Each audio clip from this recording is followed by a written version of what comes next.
Transcription number 509. Sir, the Press Council Second Amendment Bill 2004 was introduced by me in the last session as I submitted in my statement which I laid on the table of the House. I requested the House to consider the Second Amendment because an ordinance had to be issued since the life of the Council was expiring.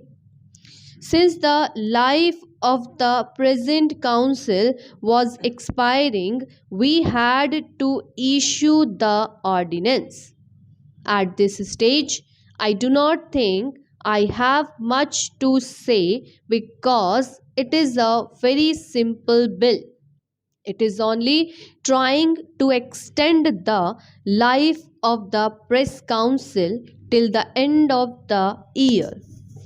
If we are able to finalize the formation of the Press Council earlier, then of course the present term would expire earlier.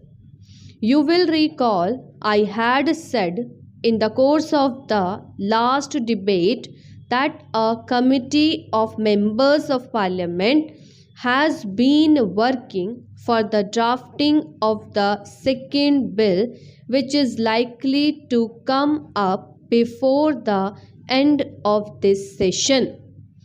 If time is made available, I will make every effort to bring it before this session itself. The committee has been sitting and they have been able to come to their conclusions more or less. It is now in the drafting stage, and I hope it will be possible for me to bring the bill before the House soon. I would not like to go into the merits and demerits of the new bill at this stage. I would only say that it is a very simple bill extending the life of the present Council. I hope the House will approve of this at an early date so that I can go to the other House before the budget debate is taken up.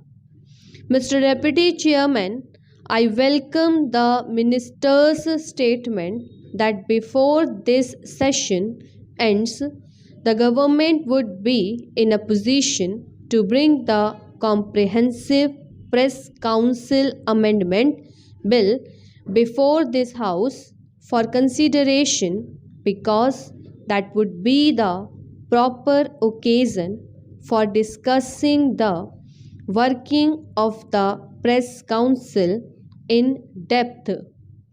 He said that this particular bill, which seeks to replace the ordinance, is a simple bill. No doubt about it. It is a very simple bill dealing with merely the term of the Press Council and giving life to the Press Council, which would have otherwise expired even today, to the contents of the bill. But I take strong exception to the procedure followed by the government in this regard.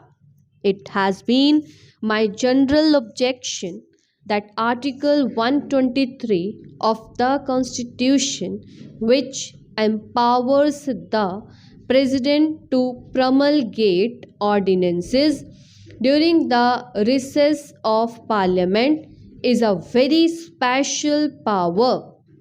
It is an extraordinary power which has to be exercised with very great caution and care and only in an emergent situation. Unfortunately, with this government, Article 123 has become a matter of routine.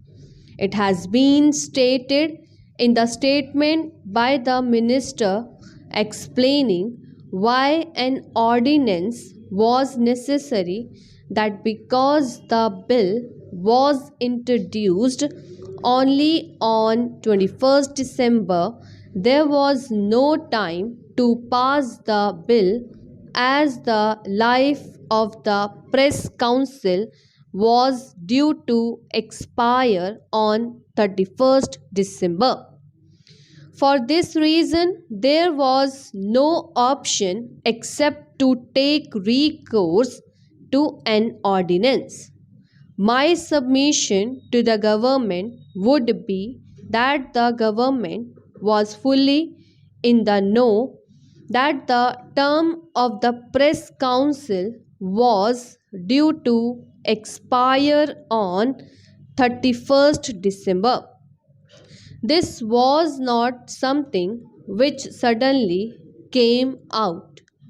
Why did not the government take prompt measures in time to bring forth a bill before Parliament extending the term of the press council, instead of introducing the bill only towards the fag end of the session of Parliament and then making it a plea for promulgating the ordinance? My point simply is that Article 123 is not intended to remedy the negligence of the government. It is not intended to cover up the lapses of the government. It is intended to be invoked only in extraordinary circumstances, when something new crops up which was not or could not be foreseen while the Parliament was in session. Suppose, for instance, between the 21st or 22nd December, when the Parliament session ended, and the 31st December, something had happened which made it absolutely obligatory for the government to have recourse to this ordinance making power, then I could have understood it. But in this case, I would say that this is only another manifestation of the government's habit of taking recourse to ordinances. Rule by ordinance, I hold very strongly, is repugnant to the concept of parliamentary democracy. It denigrates and weakens the efficacy and primacy of the parliament institutions. It is on this ground that I oppose the promulgation of such ordinances. The Press Council has been in existence for 9 years now, and it was in 2005 that the Press Council Bill was passed.